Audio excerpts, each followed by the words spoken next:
Hello again, ladies. The modern miracles of technology, Mr. Hens and 1301 are back. I hope everyone's doing well during these difficult days and making the most of their free time. As I stated before, through the modern miracles of technology, I'm able now to record my lectures so you can sit back in the privacy and safety of your own home and enjoy learning about U.S. history. So if you'll join me, I'll serve as your escort as we navigate through the thickets of U.S. history as we explore Chapter 8, the Early Republic, 1790 to 1820. If you remember from the last chapter, after Adams had assumed the presidency, we were engaged in a quasi-war between France. If you remember, the French Revolution had turned France upside down, and France was engaged with a war with Britain. And the United States found itself precariously between the two powers, between a rock and a hard place, you could say. What we also saw was anger over this quasi-war, and the subversion, when we talked about the Alien and Sedition Acts, has subsided. People are gearing up for the next election cycle that's about to hit in this year. So John Adams, of course, is running again as a Federalist, and he's someone conservatives in the United States can get behind. Why is that? Well, again, he seemed to be very prudent, he seemed to have a sense of integrity, and also many conservatives were worried what a new Republican administration would bring, and also the fear that they would try to tear down the financial system that Alexander Hamilton had put into place. This Republican Party, what we see now, is gearing themselves up for this election. They come up with the slogan, Jefferson and Liberty. And what the Republicans do is they try to mobilize the voters in something that had never really been done in the United States. They start printing out handbills, newspapers, pamphlets. They start having mass meetings, getting out their party's propaganda to the masses, appealing to the people. The Federalists themselves have difficulty in trying to match this. This was something new and inventive that we hadn't really seen before, like I said, in the United States. And if you remember, Federalists were a small group of elites, right? That's what politics was, an activity for them. And so they don't go out and glad hand and shake hands with people and talk about their party's policies with a mass of people. It just wasn't done. And so what we see is the Republicans really maximize and succeed in getting the words out to the voters. So much so that you can imagine what the consequences of the election was. Jefferson wins 73 electoral votes to Adams' 65.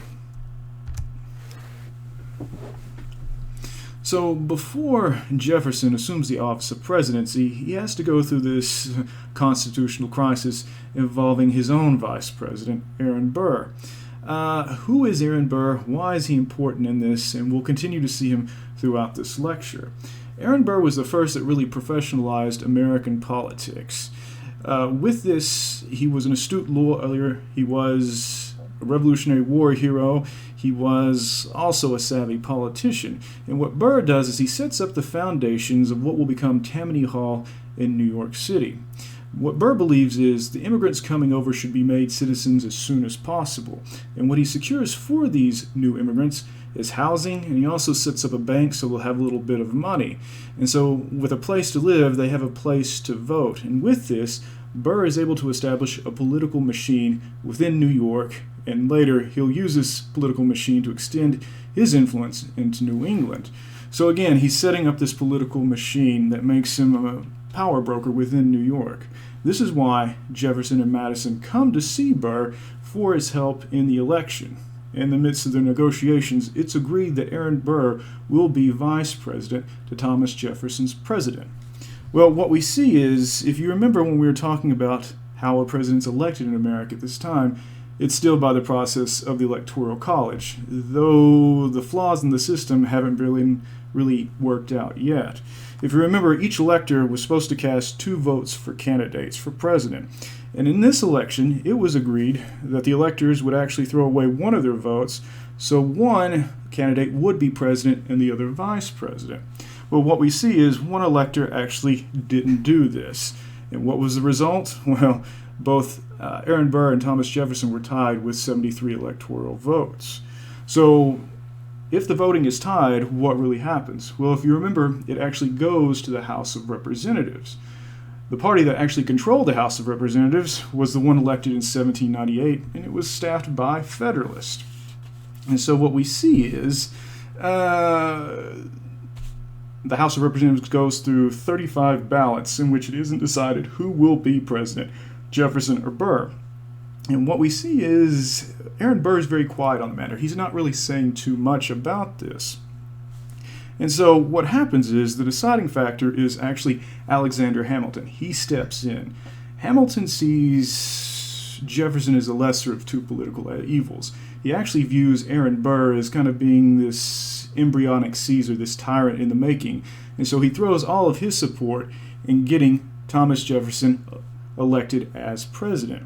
Because of this whole kind of chaos in the election process of a president, Congress passes the 12th Amendment. And the 12th Amendment is the president and vice president will have two different separate votes. It's not going to be runner-up become vice president, like Jefferson was to John Adams. Behind this, really, was the issue of slavery. That was always in the kind of background. And if you remember, the Republican slogan was Jefferson and Liberty. Well, without the South's 41 electoral votes, in which the slave population was counted as 3/5 of the population, that wouldn't have happened. That's the irony of it. And what we see is, even with the first Congress that convenes within the United States after this new Constitution, they're already receiving petitions to end slavery. One association is from Pennsylvania, and it's the Pennsylvania Abolition Society. And who's the president of the society? None other than Benjamin Franklin. So again, the issue of slavery is at the forefront, no matter how they try to put it in the background. A lot of our southern states are already kind of rankling that others are criticizing this institution of slavery. Georgia and South Carolina, they put up tremendous defenses within Congress on the issues of slavery in their debates, so much so that it actually embarrasses James Madison. And if you remember, he's a Southerner as well from Virginia. So again, Georgia and South Carolina are going so far as actually to warn that they're ready to go to war over the issue of slavery. So again, slavery is something that's omnipresent. No matter how they try to put it into the background, it always comes to the foreground.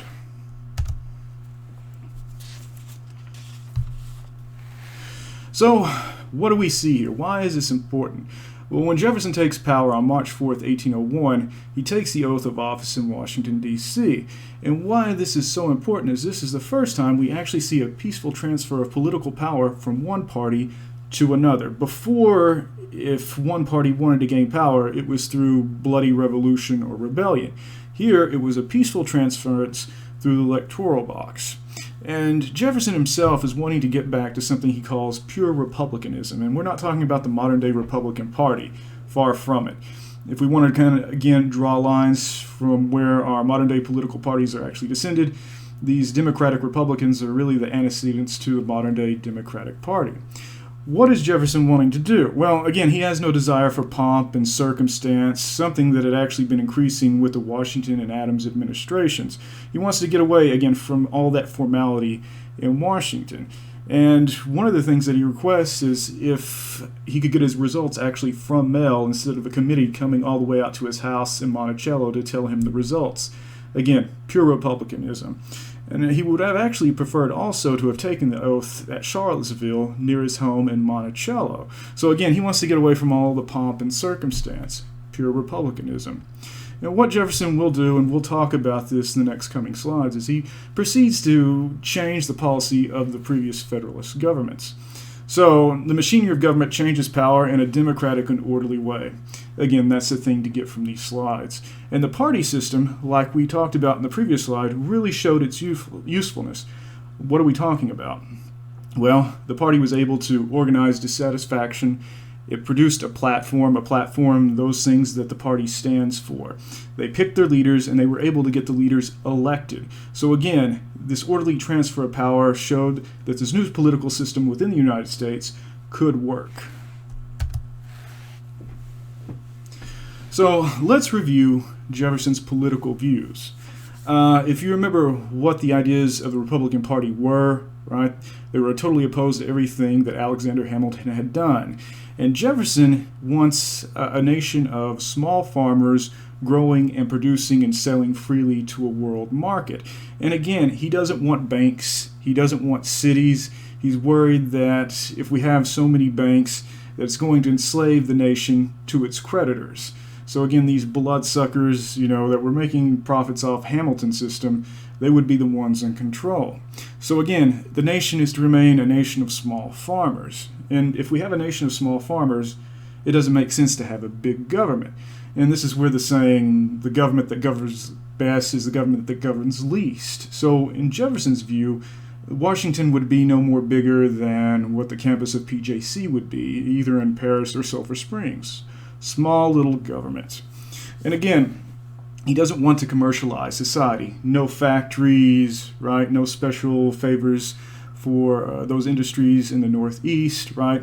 Small farmers growing things. Jefferson hates cities so much, and he has this quote that says, "Mobs of great cities add just as much support to pure government as swords do to the strength of the human body." So again, you shouldn't be out in these big cities. Move out into the country, grow things, sell to a world market. If you remember that small little piece of propaganda I showed you, the cartoon, venerate the plow. That's pretty much Jefferson's ideas summed up. And he also sees human beings as really being selfish. And he says lions and tigers are mere lambs compared with men. So these are the political ideas and views of Jefferson. Everything that was opposed to the Federalists and Hamilton's plans. So basically, in coming into office, Jefferson offers conciliation to his opponents. And basically what he says is, every difference of opinion is not a difference of principle. We're all Republicans and we're all Federalists.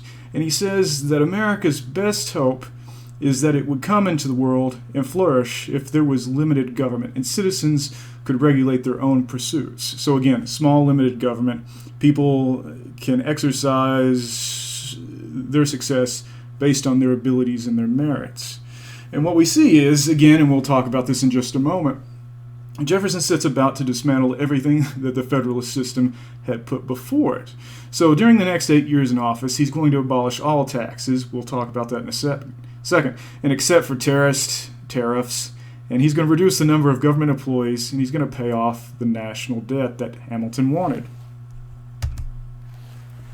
So this is all part and parcel of what Jefferson's talking about, having a wise and frugal government. As I told you, he cut taxes, and we're kind of go into detail a little bit more about that. So if you remember, part of Hamilton's program was to increase revenue, and he did this through taxing whiskey, and we talked about the Whiskey Rebellion. What happens is Jefferson repeals this. Also, what Jefferson seeks to do is to cut the cost to the federal government. So he cuts the military and he cuts the Navy, and we're going to see the kind of disastrous effects of that also in the next coming election. If you remember with the Alien and Sedition Acts, the Alien Acts had increased the time someone from a foreign country who wished to be a citizen had to be here without getting in trouble. This is actually restored back to 5 years. The Sedition Act dies on their own in 1801. However, he makes no effort to really take down Hamilton's system. Why is that? Well, Jefferson himself says we can pay off the debt, but we're going to have to live with his system, meaning that Hamilton's financial system had become an integral part of the United States infrastructure.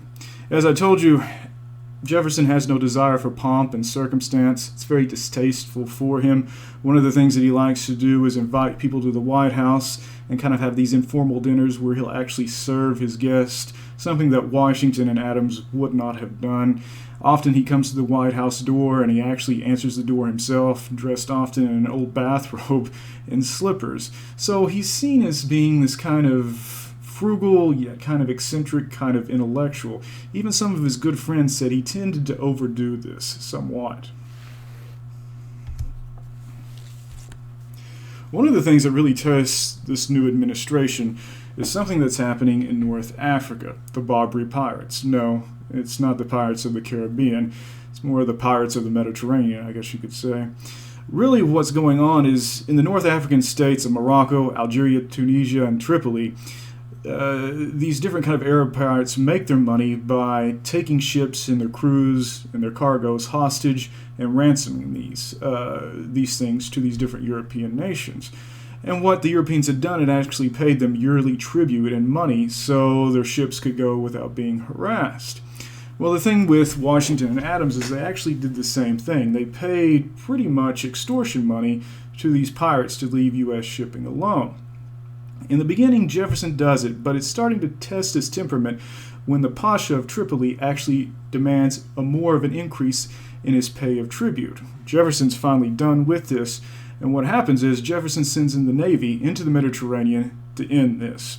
What we see is we actually do get involved in a war with these people. If you've ever heard the Marine Corps National Hymn, and it goes from the halls of Montezuma to the shores of Tripoli, this is where this comes from. So the U.S. Navy engages in action off of Tripoli. What we see is we don't exactly crush them, but we'll go on paying them until 1815. But we do stand up against these people, and this is kind of an important kind of first step in our country, because this is the first time we really kind of declare war on a certain group to protect our trade.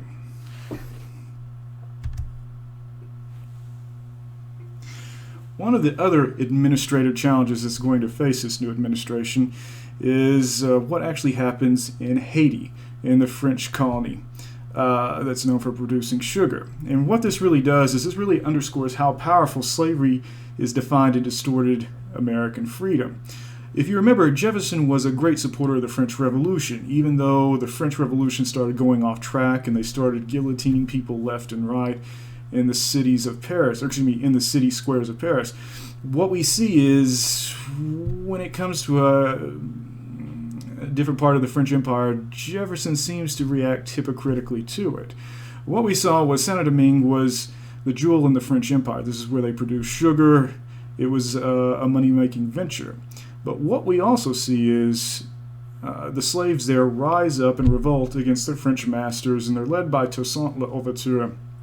And he was an educated slave on these sugar plantations, and he provides the leadership necessary for the black slaves to rise up and pretty much murder their French captors. By 1804, Haiti has become an independent nation. Britain actually comes in to try to establish control of the island. Toussaint Louverture actually kicks them out. The French come back, and again, they defeat the French. However, Toussaint Louverture himself will be captured. So what we see is by the 1800s, Louverture is actually seen as a hero to many black Americans. Excuse me. So again, if you don't know where really Haiti is and Toussaint Louverture, Haiti is located right there in the Caribbean. My picture's probably blocking it, but you can go back on the other sides and take a look at it. So Haiti is the small little nation here, and it's been in the news within recent years given the various earthquakes that it's experienced. Also, it's been plagued with corrupt government throughout its history and dictators. So this is where all this really starts. And again, this is the first black republic that's been established in the Western Hemisphere. The first republic is the United States itself. So what we see is by the 1820s, many free blacks are immigrating to Haiti.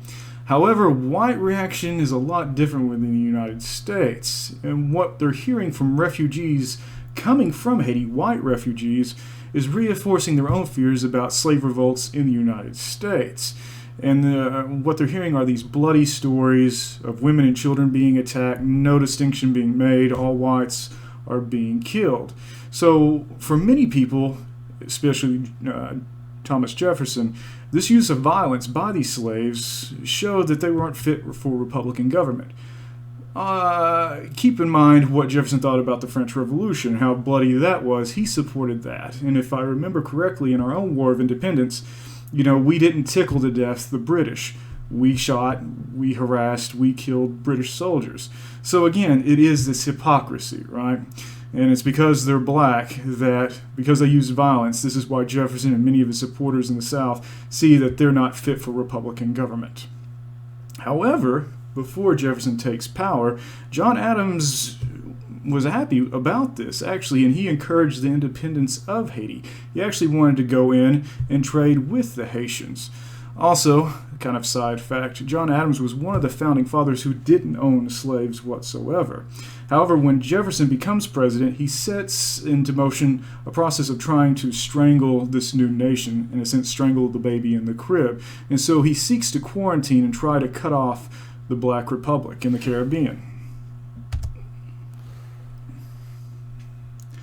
So now let's talk about Jefferson's greatest achievement as being the third president, and that's his acquiring of the Louisiana Territory. Now, where does this come from? Well, Louisiana, once again, was back in the possession of the French. If you remember, France had actually given control of this territory to Spain, but by 1800, France has regained this from Spain. And this Louisiana Territory really covers the area from the Gulf of Mexico to Canada, from the Mississippi to the Rocky Mountains. So this is a huge amount of territory. And what we see is France is in desperate need of money. What Jefferson is hoping to do is to acquire the port of New Orleans itself. Remember what we said about Jefferson and his philosophy. Small independent farmers outgrowing things, selling to a world market. This would be a perfect port to sell things through and to receive imports as well. So this is kind of the prize that Jefferson's wanting. As I told you, Napoleon is forced to fight a series of wars throughout Europe. This is really starting with the end of the Revolution. European nations are seeking to reimpose the old kind of royalist order in France, and France is fighting these series of defensive wars and eventually takes offensive wars to these different European countries, in which Napoleon will eventually amass an empire in Europe. But to fight wars, you have to have money. What we see is Jefferson sends his envoys to Paris to talk to Napoleon about buying New Orleans. Napoleon says, well, I have a different offer to offer you. You can have the whole Louisiana Territory for a cool $15 million. What is that in today's money? That's about $250 million. So when word gets back to Jefferson, he's got to have it, right? And so here is Louisiana Territory here, if you can see it. The area shaded in green is all this area here that was claimed by France, and now France is offering it for $15 million to Thomas Jefferson. There's Napoleon right there. I think there's a lot of misconceptions about Napoleon was almost a midget. He was actually just 5'4", and if you remember, we were talking about the average height of men at this time. It was about 5'6". So again, he's not really that short. So there's Napoleon himself. And no, he's not suffering from a Napoleon complex because he's short. As we said, he's about around the typical height of men at the time. So this great land deal has been put before Jefferson, and he jumps at the offer. With this, he's able to double the size of the United States. However, the Federalists are looking at this, and they're kind of scratching their heads. They're saying, this is too much money. We already have too much land as it is. What do we need this for? And weren't you complaining that, you remember Hamilton's bank, right? You were saying that, there was nothing in the Constitution that said anything about a bank, and how unconstitutional this was, and now, in a sense, nothing's being said about how a government in the United States should purchase this land. How are you doing this? This isn't spelled out in the Constitution.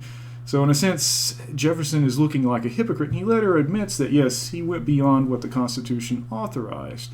So again, Jefferson, in his mind, if you remember, it's how can I put it? His beliefs, small farmers outgrowing things. And so by buying this land, he sees that he's established the security of the Republic for centuries to come. So the end justifies the means. And so this cartoon here is this Federalist cartoon that's kind of depicting the tragedy of this Louisiana land sale.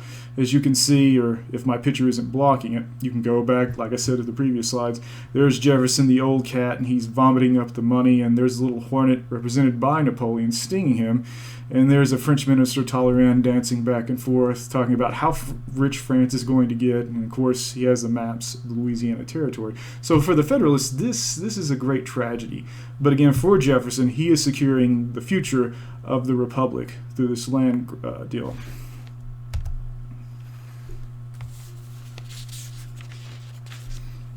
So now let's talk about domestic affairs and the Supreme Court itself.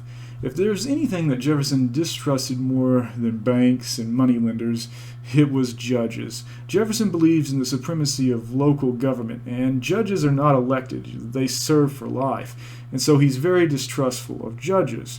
And what we see during his administration is the first time the Supreme Court establishes the policy of judicial review. And this is through the landmark case of Marbury versus Madison. Now, if you go into law school, this is one of the kind of, I guess you could say, 1301 law school classes that you'll study, this kind of case study. It's Again, kind of like the early kind of, how could I put it, ABCs of law cases. It'll be the prime one that you'll study. So what is Marbury versus Madison? Before John Adams left the presidency, he signed a lot of appointments to different areas within the federal government. And he actually signed 4 documents giving out Justice of the Peace positions to 4 different guys in the District of Columbia. And it was seen as that the next administration would have to serve these, according to the Judiciary Act of 1789, which ordered executives in the federal government to deliver these commissions that the previous administration had set into motion. Well, what we see is James Madison, who was the Secretary of State under Jefferson, refused to do this. So what is the result? Well, Marbury takes Madison to court. It goes all the way to the Supreme Court. And what we see is John Marshall, in his kind of landmark decision, says this, that yes, Marbury was entitled to it, but the Judiciary Act of 1789 was unconstitutional. So, translation, what does this mean?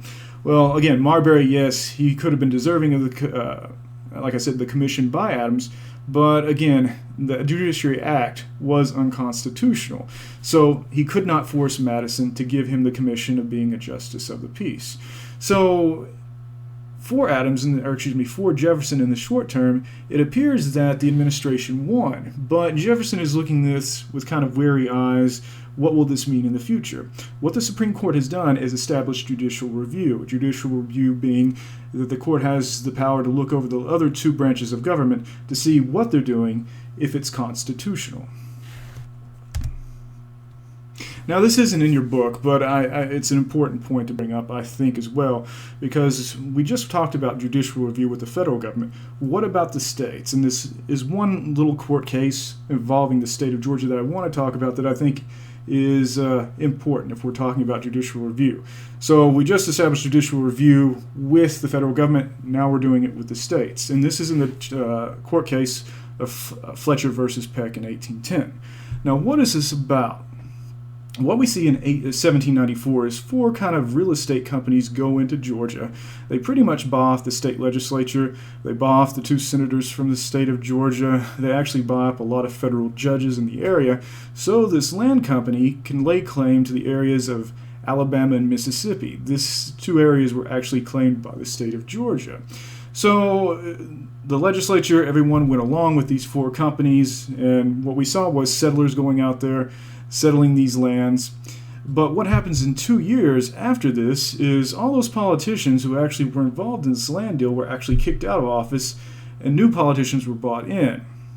The effect was that the state of Georgia goes back on the land deal. So the state of Georgia is taken to the Supreme Court, and again, John Marshall lays down another kind of first ruling here, in which it said that, even though this had happened, and this had been by these corrupt state officials who were no longer in office, basically that Georgia couldn't kind of go back on any contracts that it had made. So again, Georgia was forbade from any action that forbade a contract. Translation, ladies and gentlemen, everyone who purchased land from those companies could still keep their land. So again, this is establishing judicial review with the states, with the case of Fletcher versus Peck in 1810. So what we see is now we're reaching the year of 1804, and it's re-election time. What we see is the West and the South are entirely behind Jefferson. And what we see is what's really looming over this new election is the Louisiana land purchase itself. New states are going to be coming out of Louisiana Purchase. And what really worries places like New England is they're slowly seeing their power over time weaken. And it's going to weaken even more with these new states coming out of this land deal. So New England is getting really worried that their influence within this country is being reduced.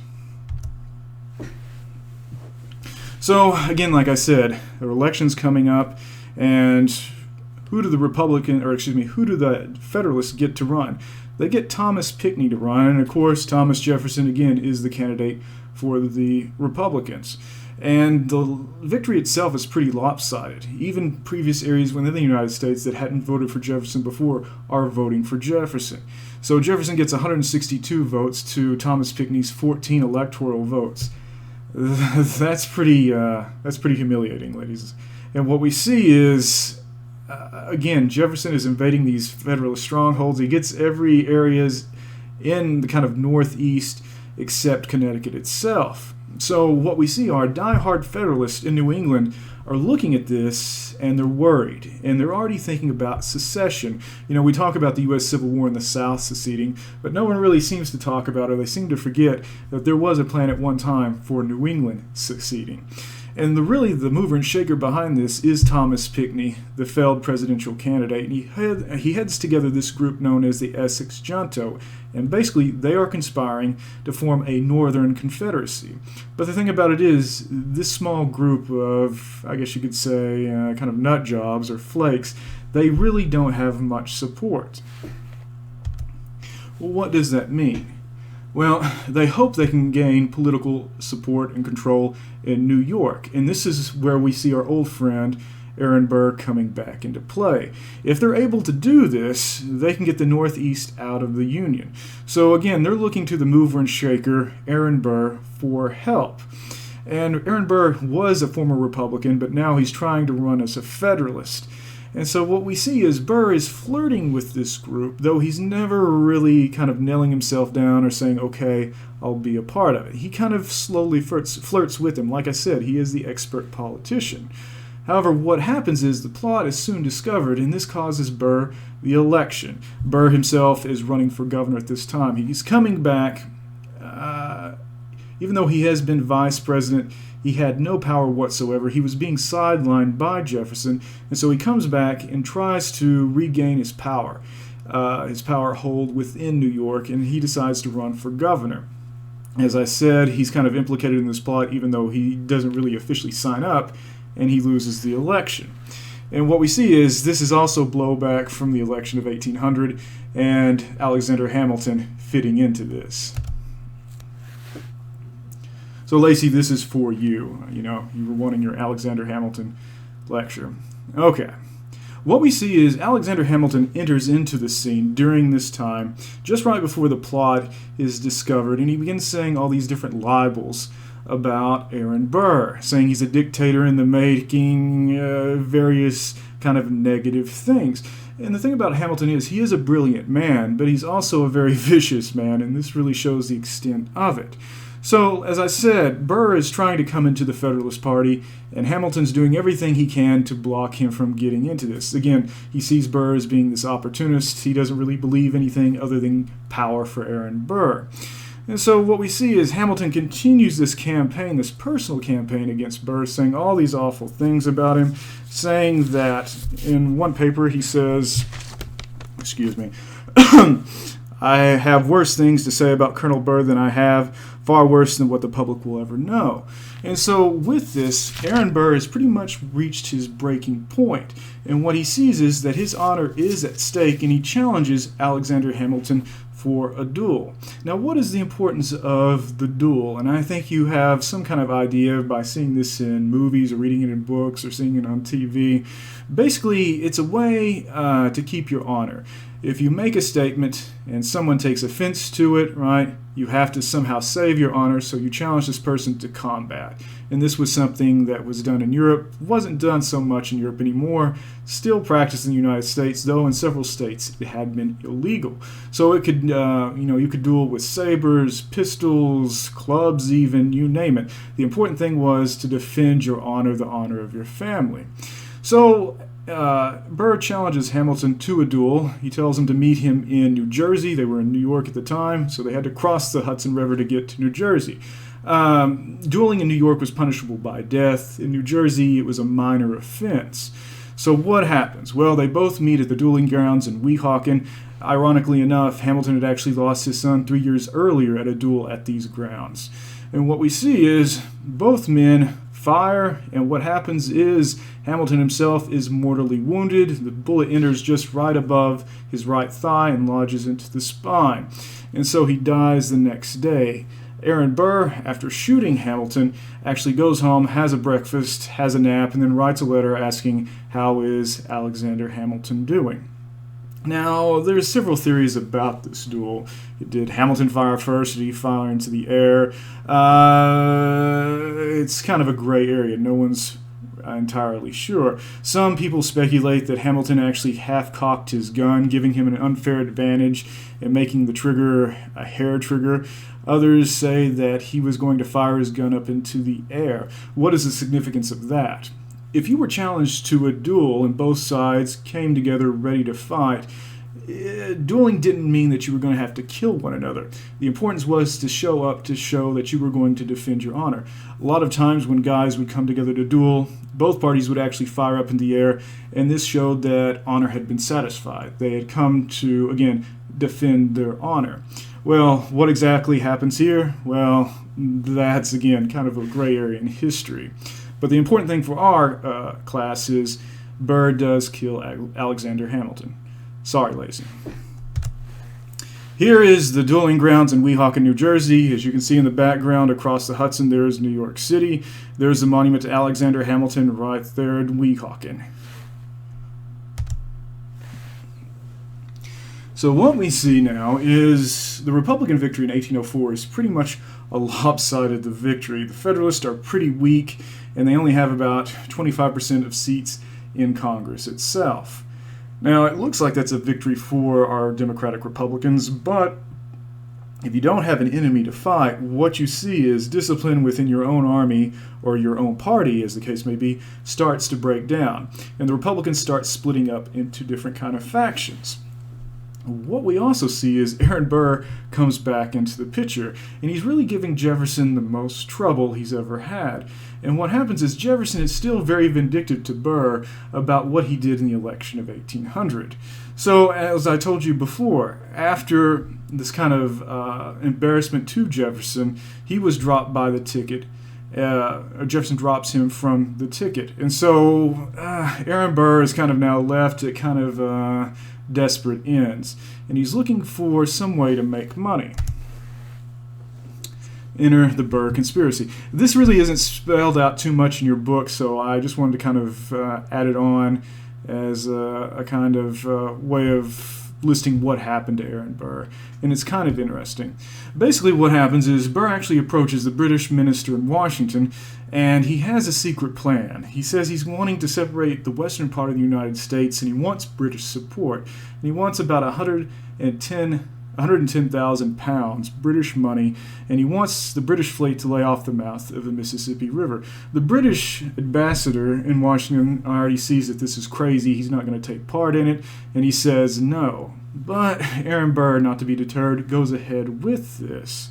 What happens is he's also in league with several other officials within the United States Army, one being Revolutionary War hero James Wilkinson. And James Wilkinson, kind of a side note, was also a spy for the nation of Spain. He was on their payroll.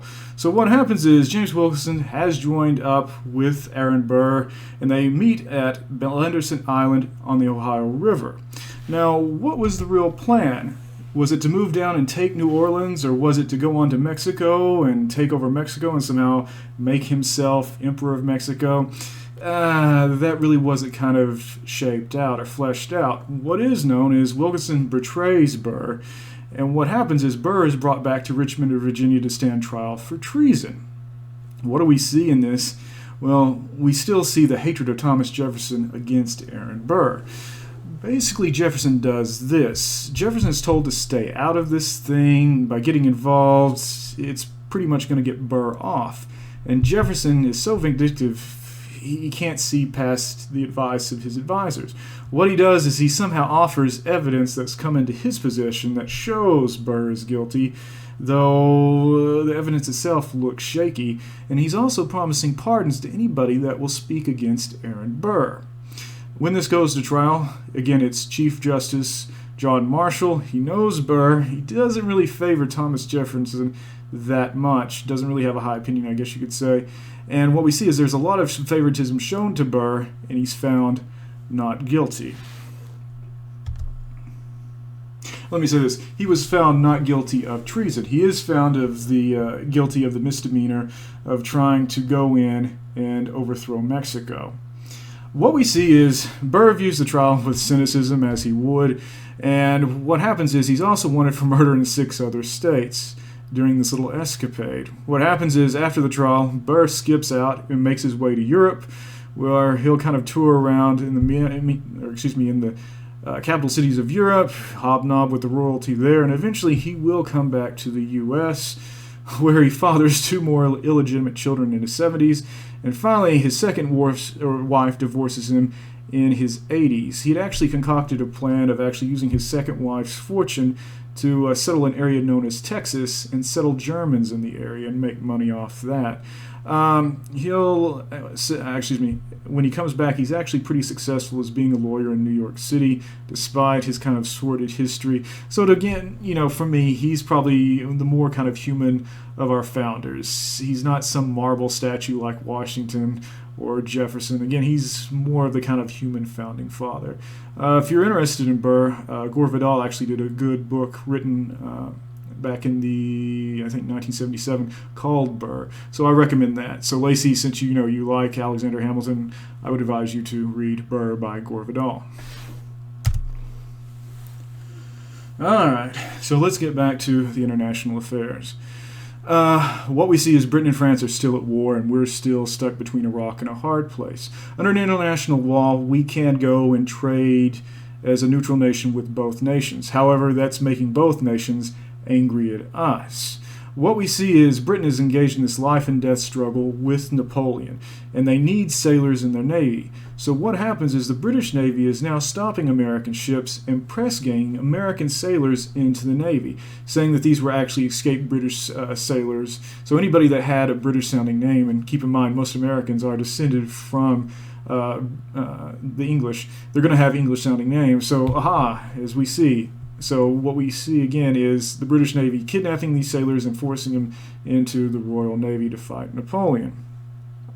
So what happens is by 1807 we've lost about 6,000 sailors, I should say. So again, America looks pretty weak, that we really can't do anything from this or about this. So Jefferson has to accept the right, of the British Navy to take British subjects off the ship, but again, he rejects the idea of Britain taking American citizens. So Jefferson really sees that for the United States to be economically healthy, we have to have freedom of trade. And so what he goes back to do is he kind of looks back into recent history before the Revolution, that if you remember, the colonists had used trade as a weapon to get pressure placed on the members of Parliament to rescind the various acts. Jefferson pulls this old trick out of his hat, and what happens is he passes in 1807 the Embargo Act. Now, if you're trying to make both these nations take notice of you, it's a good job, but neither nation really takes notice of what America's doing. What does the Embargo Act mean? Basically, that we're not going to trade with anybody. Nobody whatsoever. We're not trading with them. Again, neither Britain or France take notice of this, and what the unintended consequences of the Embargo Act is American exports, I should say, shrink to about 80%. So the area of the nation that this really affects is the Northeast. So by 1809, Jefferson has to admit that this Embargo Act isn't working. And so he comes up with something called the Non-Intercourse Act. And no, get your minds out of the gutter. That's not what this is meaning. The Non-Intercourse Act is saying that basically we'll trade with other nations, just not Britain or France.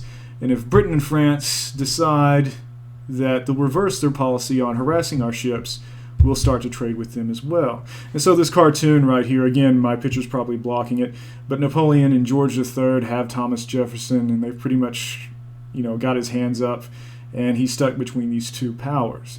So again, the Non-Intercourse Act, we would again trade with other nations, but we wouldn't with Britain and France until they renounce the right of attacking our ships. So Thomas Jefferson, by this time, is pretty much getting tired of the presidency. He's talking about it being a prison. He's suffering migraine headaches every day. It's this whole issue between Britain and France that's pretty much driving him nuts. So what he sees is, again, he has to admit that this embargo was a huge failure. He's sick of the presidency, and what we see is it really sinks his popularity in the United States. Like I said, American exports go down by 80%. By the time that he leaves office, he's at the lowest period in his career. And he hates the presidency so much, by the time that he dies in 1826, he wants no mention of it put on his tombstone. So as you can see, or maybe not, on the left there's the obelisk marking where Jefferson is buried, and as you can see on the right, if you didn't know who Thomas Jefferson was and you were to visit his house in Monticello in Virginia, you would see that he was the Declaration of American Independence, of the Statute of Virginia for religious freedom, and the father of the University of Virginia. You would have had no idea that this guy was in fact the third president of the United States. So what is really the legacy of this Jeffersonian democracy? Well, basically what we see is Jefferson himself is being credited with the establishment of the Republican Party and Jeffersonian democracy. Again, Jeffersonian democracy upholds the small farmer. It's Jefferson's thinking, his ideas, his philosophy. Again, Jeffersonian democracy distrusts bankers and merchants, and it deplores big government. And also, Jeffersonian democracy believes that political power should rest with the people. Remember, the people are sacrosanct. So, again, before America had practiced democracy without really believing it. Now we are. And if you remember in the past two administrations with the Federalist, political elites holding power, the elites, politics, it was an activity for the elites. And what we see was, again, there was a fear before Jefferson taking power that somehow this egalitarian regime couldn't protect the country, right? Again, involving all people from the social classes involved. And Jeffersonian democracy proves that's not the case. So again, an orderly transfer of power from one party to the next, no one died in the process, and it proves that a Democrat can really establish and maintain order. So this is the legacy of this Jeffersonian democracy. All right, ladies, that's the end of Chapter 8. I'll get Chapter 9. I'm actually going to break that up into different parts, and I'll get that out as soon as I can. Thanks again, and I'll see you later.